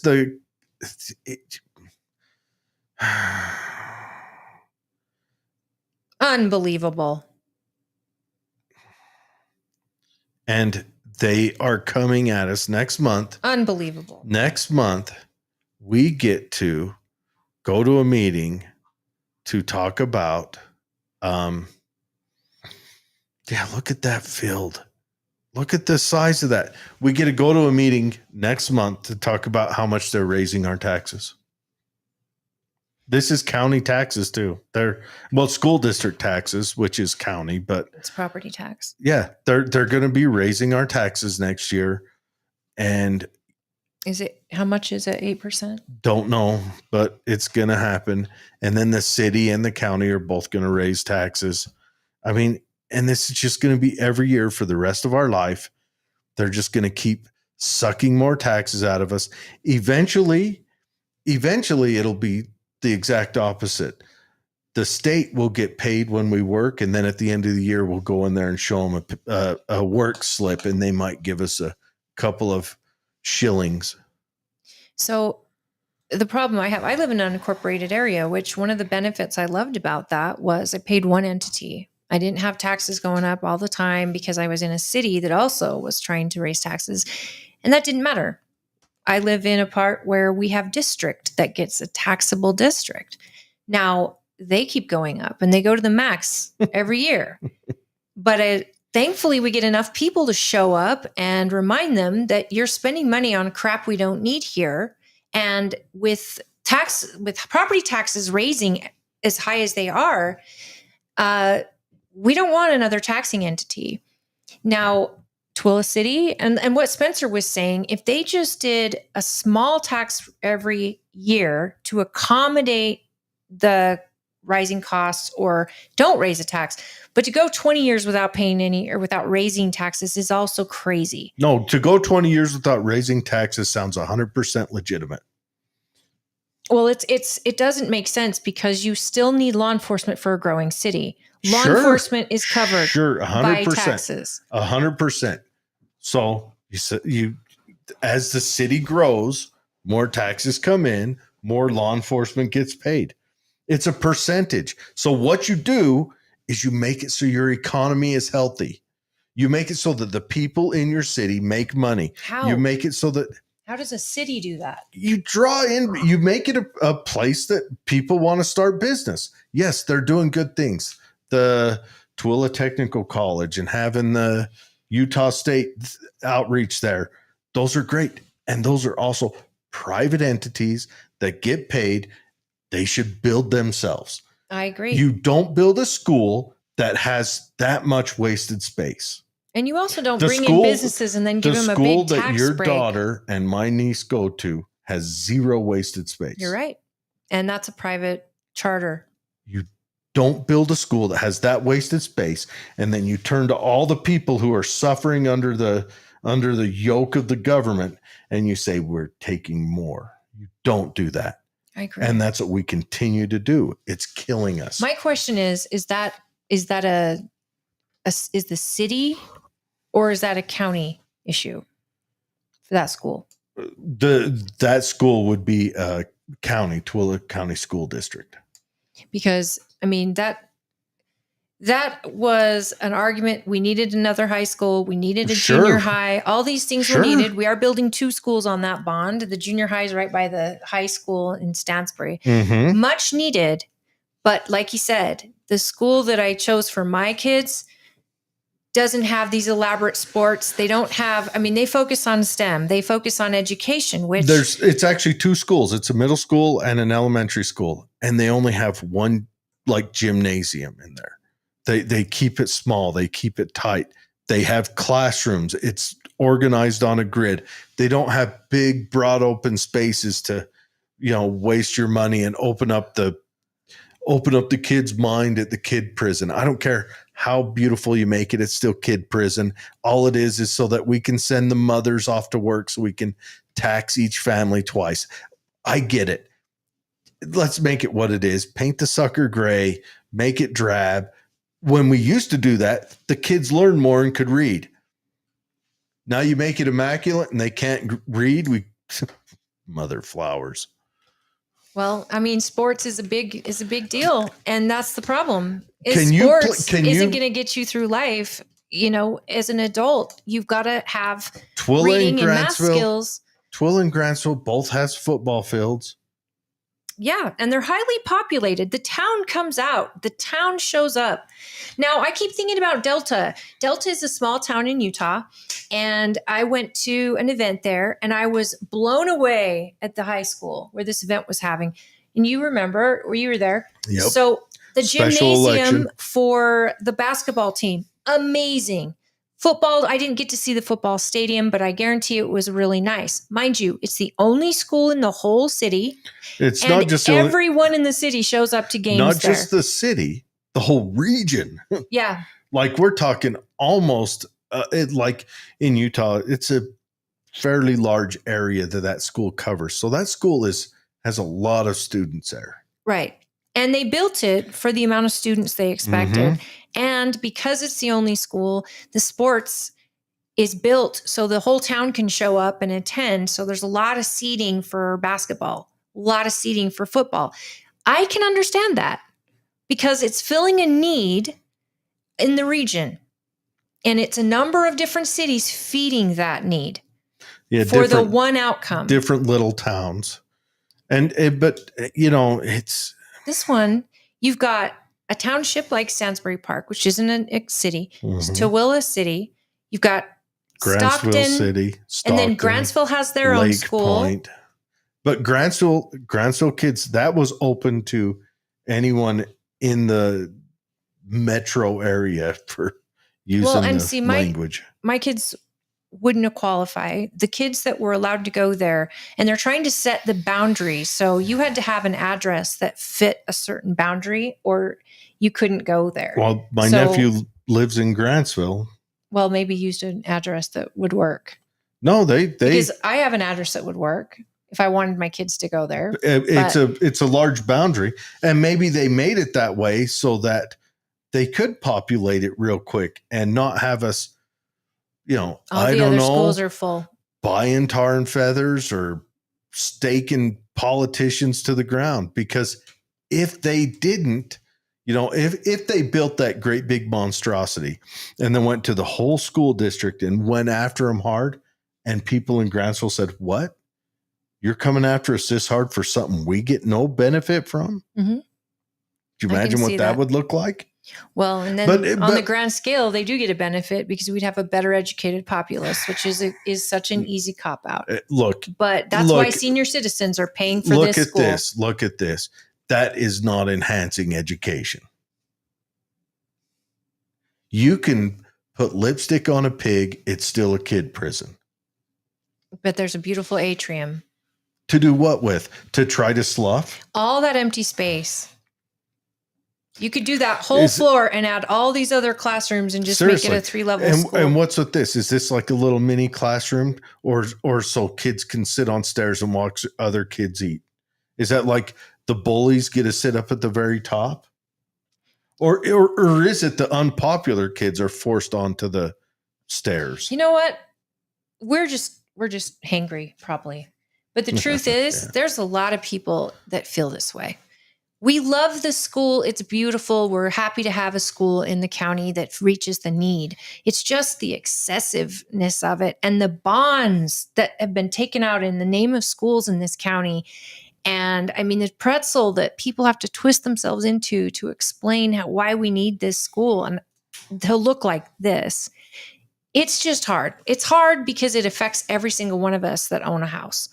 And we're people who believe in education. We're not saying we love teachers. We believe in the need for education, especially reading and math and science and those things that are going to help people become adults. I believe in sports. I think there's a need for sports. I think it does accommodate a certain kid, and it really does build integrity, character, and all that. But when you have kids that don't want to do sports and want to focus on learning, there's no accommodation there. It's almost like we've gone too far the other way and spent millions on the sports programs because that's what brings their money in, when we should be spending the money on what's going to bring the kids out of high school fully educated and ready for the world. That's a tough deal. And you're not disparaging your subjects, your citizens, and setting them back in life to go after them all the time. Because this is going to raise all of our mortgage payments. Yeah. Some of the bonds are 25 years long. Yeah. They're going to come after us. They're going to do an 8% rage. Well, that's 8%. So, how many people bought a new home during the housing boom? They bought it, and a house that should cost you $250,000 cost you $450,000. So young families bought a house, their first one, and they were house poor, but hey, there was nowhere else to live and we needed a place. So we bought this. Hopefully we'll sell it one day, but they're house poor. And now the taxes keep going up and the taxes keep going up and they can't afford to live in the home. There's not even leeway. How many families are living through that right now? We understand why there's a homeless problem in this country. People are struggling. So you're telling me governments are struggling too? Because if it comes to government or people, poor governments. I just don't like it. I don't like it. I would like to talk to our county council about this. I don't know if you'd want to do it on the show, but I do want to get to the bottom of the need. If I can understand what exactly is the need. I want to talk to the school district. I would love that too. Who was on the crack pipe the night that they voted yes on that? And this is our local school district. This isn't our state school board. So your local school district controls. Oh, and in Utah, they've got so much. Utah, the school district carries all the power. They get all the land. That's another thing. We got 15 minutes. I want to talk about Mike Lee got dragged through the mud pretty good on selling off public lands. And I'm of two minds of it. One, I'm a crazy kook who hates the government. I don't like the government having land, but I am also a hunter. So in that case, I kind of like the government having land. And if Mike Lee was to sell off land to make it so that more housing could be built, affordable or not. Affordable. I don't care if it's affordable or not. We need more housing. Yes. We need more housing across the board. We need more big houses. We need more middle-sized houses. We need more, hovels in the ground. We need more apartments. We need more, all of it. We need more housing. That's why housing is so expensive here. Absolutely. Because it's a rarity. We need more of it. Supply and demand. And we're in Utah, for those of you who don't know, who may be out of Utah, is what I would call a developer-friendly state. That's kind of you. I think that's the nicest thing you've ever said. Like 90% of all the benefits in Utah go to housing developers. And so I almost wonder if these developers, which probably 40% of our government, our elected officials, are developers. I'm almost wondering if the laws aren't written to keep that scarcity going, but not to, go conspiracy theorist on them. But I almost wonder that sometimes. Well, why aren't developers on the hook for the infrastructure of a development? You got to talk to your city about that. Right. But the developers, they come in strong. They come in wealthy. They come in with the ability to spend more money than a city can.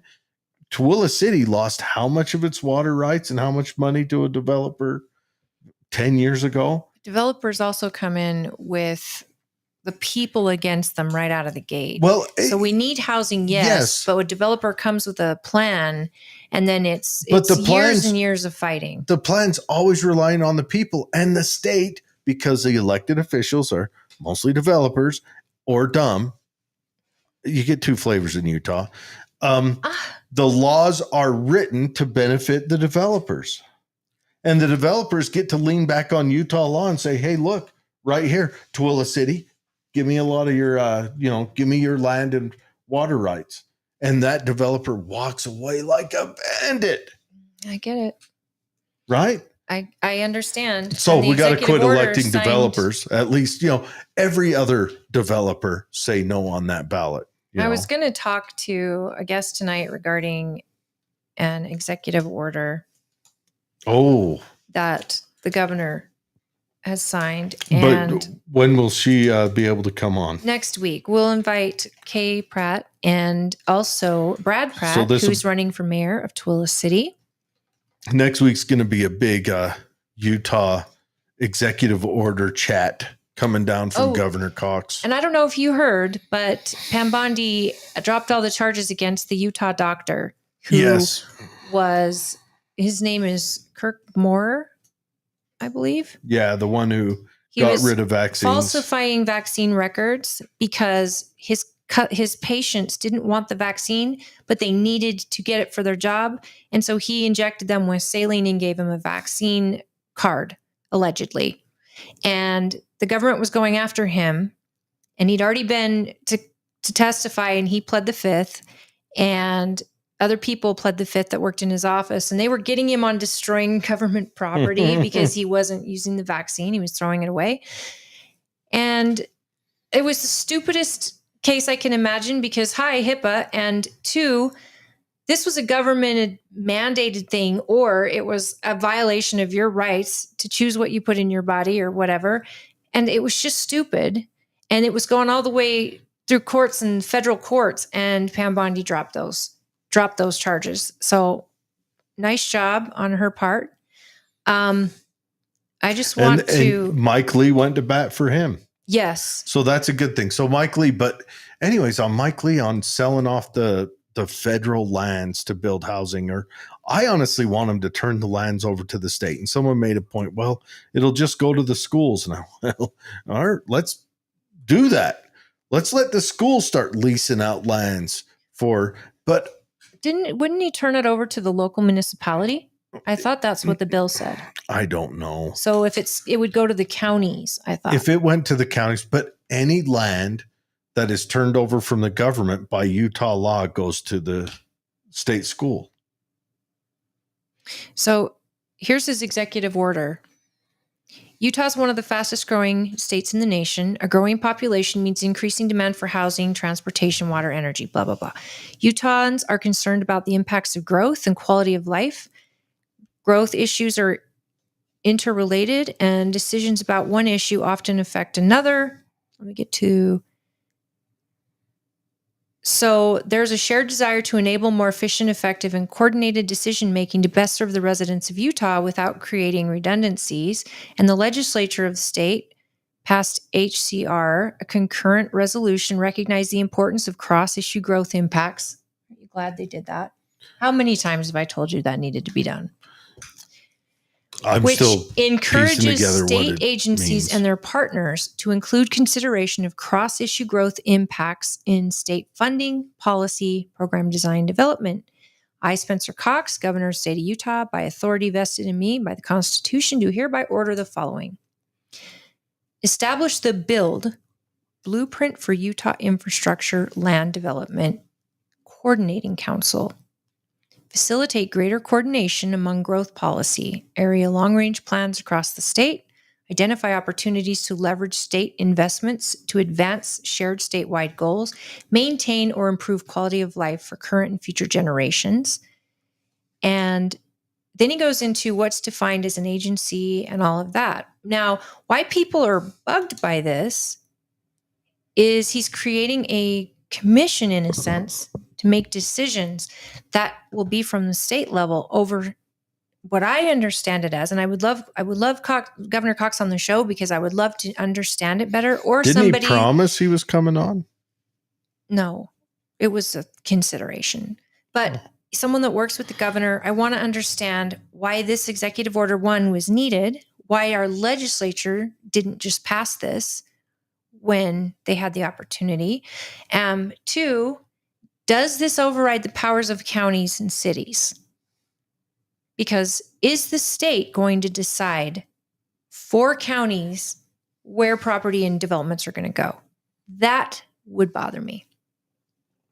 And I want to understand it. Now, Kay's been in. I feel like it's overreach if the state comes in and tells Tooele County exactly what properties are going to go where and how, the development's happening, kind of like Summit County's problem. I don't like it. It should come down to your local municipality should have control of your city and county, and they should be responsible for what's going in there because they're accountable. They're not a committee selected by a governor. They're selected by you, the voter. They're accountable to you, the voter. And if you don't like what they're doing, you will vote them out. But a council created by the governor, how do you vote them out? Even if the governor doesn't get voted in, that council's in. That body is in. So I would like more information and details on this bill, and I would like it to have a conversation regarding this that is open-minded and factual without a lot of passion. Because from the perspective of reading this, it feels icky. But I don't like to do things on feeling. I want to know facts, and I want to understand it. I want to know why our legislature isn't a part of this. Has there been a holdup in communities that this is a response to? I don't know. I mean, the date of this, I don't see the date. So let me see if he signed the date. I just want to understand it. I want to understand it. And once I understand it, then I know how to critique it or how to applaud it. But like you said, there's so many developers in legislature. Why is this an EO then? Why isn't it a bill that legislators had to pass? And if it was done by design so the legislators don't have to bring this to a bill, that's concerning. Is he circumventing the legislator with it? That's what I'm wondering. Did he circumvent the legislature or did the legislature go, we don't want our hands on this? Yeah. And does it need to be done? Because let's face it, Utah is developer heavy. Well, yeah. And we're property heavy, guys. Well, and the reason we're developer heavy is because Utah it doesn't have a lot of water. So developers get to come in and they get a lot of command when they come in and build stuff, especially out here in Tooele. They get a lot of freebies. The problem is, developers I know in Tooele do it with so much pushback. They're spending so much money in legal fees and everything else. And I don't think developers are evil, but there's a need for them. They're a necessary evil. If that's what you think they are, there's a necessity here, and that's housing. We don't have enough. I think there's no reason why the city can't sit down with the developer and say, okay, look, I know a little bit about it because the old man was on Grantsville City Council. Planning and zoning? He was a councilman years ago, and he met with the developers, and they would say, okay, for every so many houses, you've got to build a park, a community use thing. Green space, too. You have to do these things, and that's a great idea, and I would like to see. We have that. I would, see that continue, but, and I don't know, maybe I don't know how to manage it. I don't know how to take it on, but I do know that we can't continue to be drug across the cheese grater by our government for growth. We cannot, because that's how you run away your citizens now for citizens tomorrow. Your citizens now in small counties like ours, small towns like ours, don't want development in their backyard, but will still yell about the fact they don't have a Target and a Costco. Well, they're hard to. I want Tooele to grow. I'm a pro-growth person. But you aren't the norm. I know. When I sit in these meetings, I know that's what I hear constantly from. We're growing too people. fast. We don't want the growth. We don't want this development. We don't want this development, and yet. Why can't I get a Costco? Don't you want your kid to leave your house and be able to purchase an apartment by you or in the county that hopefully they work in? It's all a big ball that is got to all be considered. And that's why I know developers aren't evil, because their plan is we're going to make it beautiful. It's going to all fit with the community and all that. And they're listening to all the regulations and rules that the cities and counties and planning and zoning lay out. And when they go to do it, citizens don't want it in their backyard. I know. And you guys, this is a real deal. This is all over states, all over the country. It's everywhere. Not in my backyard. And it's a real thing. And I never believed it till I sat in public meetings and listened to the arguments of people. Well, we don't want it out here because then people are not going to let us have our farm animals. But it's zoned for farms. People are buying this place for farms. Then someone comes in and complains about their farm animals, and planning and zoning is like, hey, you bought the place. This is a real deal, especially in small towns. That's why IRTA has its rules written the way it does. I mean, their lots are what I think the minimum of 5 acres. And they've got 1 acre lots. Oh, or 1 acre, But this new development that's going in, 5 acre lots. Yeah, and they should allow for that. But I mean, look at what is it? Is it Draper? Draper was a farm community 20 years ago. Yep. Now it's one of the most elite places to live. Well, but those elite people ran the farms off because the guy'd be out driving his tractor and the new neighbor would pull up in his Porsche and angry. And Draper City, to become a city, needed to bring that stuff in so that it could sustain itself. And again, it's a big, never-ending ball because IRTA didn't want development there. They became a city out there. And they didn't want the development. But then as a city comes, shoot, we can't afford a city. We've got to bring in more development. Yeah. It's just a never-ending. I just don't think they need to raise our taxes. Is there a ceiling to how much they'll raise our taxes? I guess that's my question. At least I can tell you, our county has to balance a budget. Our state has to balance a budget. But what happens? Let's say we have another housing crash like in 08. In 08, and our governor's built up, and they said, okay, we've got to tax this much, but we've got all these things going on. Have a housing crash, which drives down property values. And then what are they going to do? Everybody's upside down then already we've got to in come their mortgages. Well, it's not just that, but then they've got to come. We got to raise your taxes like they did then, or 2 years after, 100% tax as they're bailing out companies that are underwater as well. Guys, we get it. And I'm sure that those of you, those of you are right on par with us and understand. And if you're looking at your tax bill, like this year, I'm considering going and having them reevaluate the cost of my house because I'm like, we can't afford this. I'm going to put up some Halloween decorations and do that so they think my house is an old rundown mess. Well, that's it. Like we're living in a good place where if we sold our houses for what they say they're worth, I don't think if I sold my house for what they say it's worth, I doubt I could sell it. And maybe I could, I don't know. But having to pay taxes on something that you don't plan on selling ever, and it constantly, I plan on, this is my dream home. I want to live in it till I die. That's just how it is. And yet they could tell me it's worth $5 million and I have to pay taxes on that. It's not like I'm making more money. It's not like I bought $1 million home and I'm like, oh, I'm so sorry. My house was nowhere near $1 million, but they'll say it is. Yeah. And then they get to tax me on $1 million home. Yep. That is theft in the most obvious way to me. Property tax is theft. There should be Wasn't it the American max dream? Tax that they can ever charge in property tax to cover our schools, but it should max out and not be able to go up. 2.9. Senior citizens are losing their homes. People lose their farms. They get generations. They lose a house they've had for generations because they can't pay a $2,000 tax bill.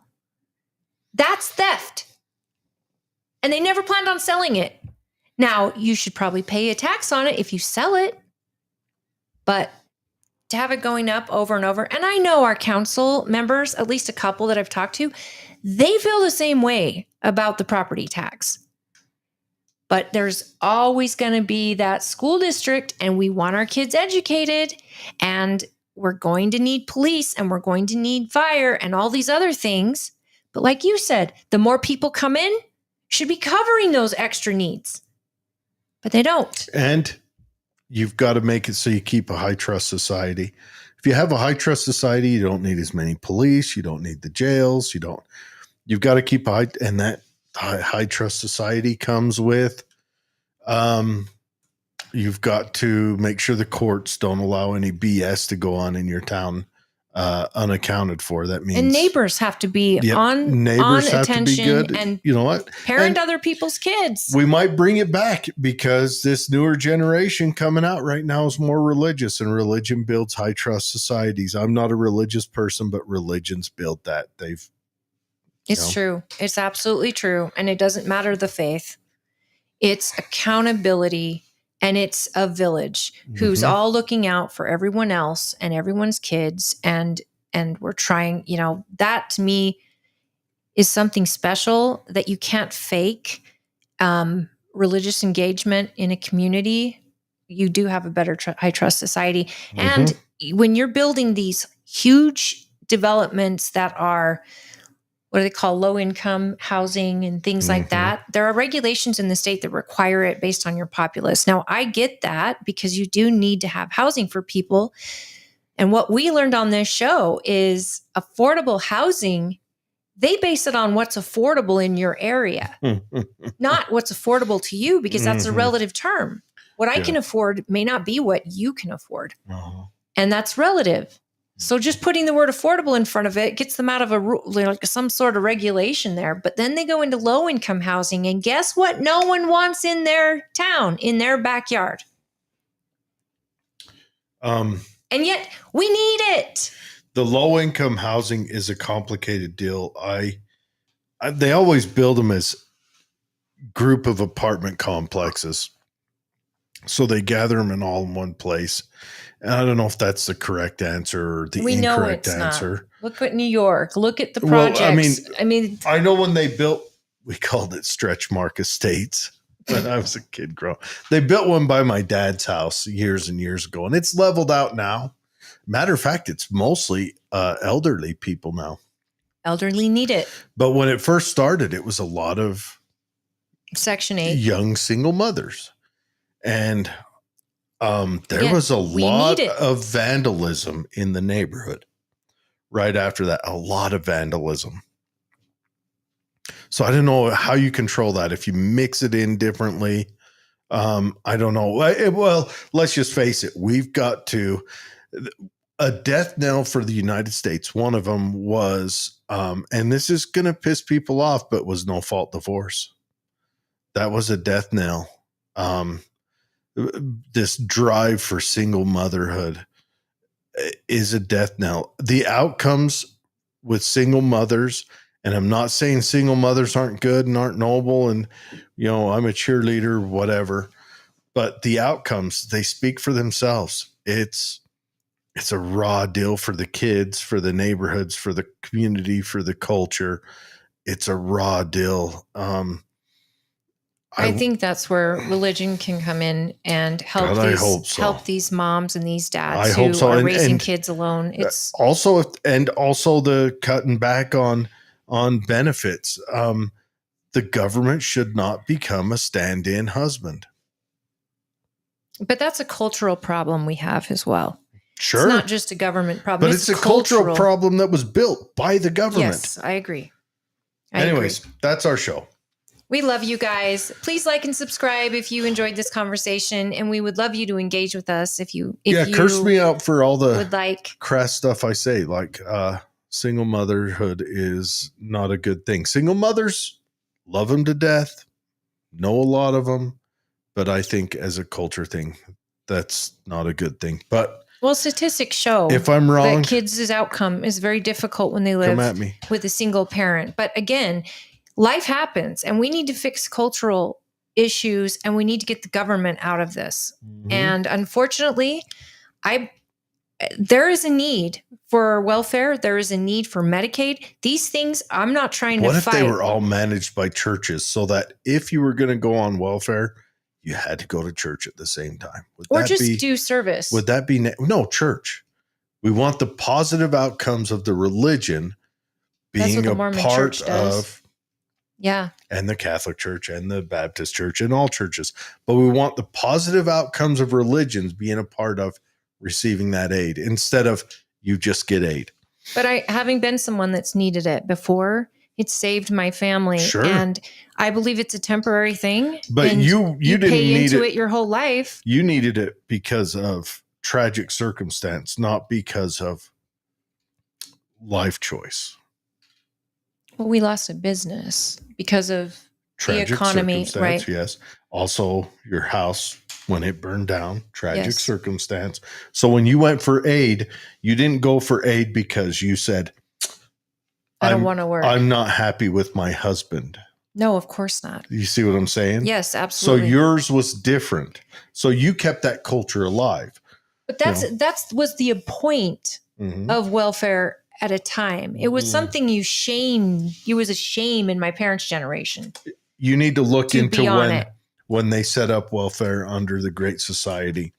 They had people that would go door to door and say, you can get on welfare. You got to get rid of him, but you can get on welfare. The state will pay you to be on it. Well, yes, that was mainly in Black neighborhoods. Yes, they did it and honestly, if someone told me that Johnson wanted to destroy the Black culture, I would 100% believe it. Anyways, everyone, let's thank Holly for coming back, gracing us with her presence. We are so happy to have her back, and she'll hopefully be back every week from here on out until forever. And humana. And you guys, we'd like to just let you know that we're looking on the calendar, and it looks like we will have mayor candidate Brad Pratt on next show with his wife, Kay. And we're going to dive a little bit into this executive order with her. And big Utah gripe fest. The issues happening in the city around you.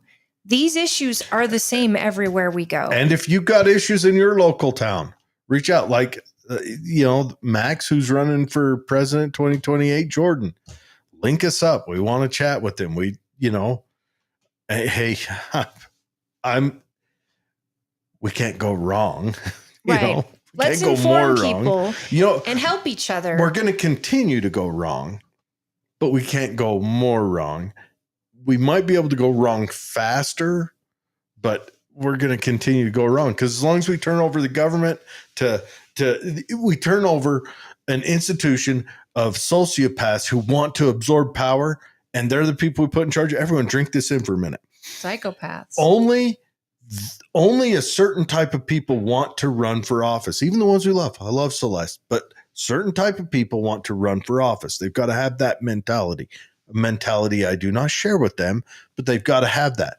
And we have taken that group, a group of people who have all those personality orders or disorders, depending on how you look at it.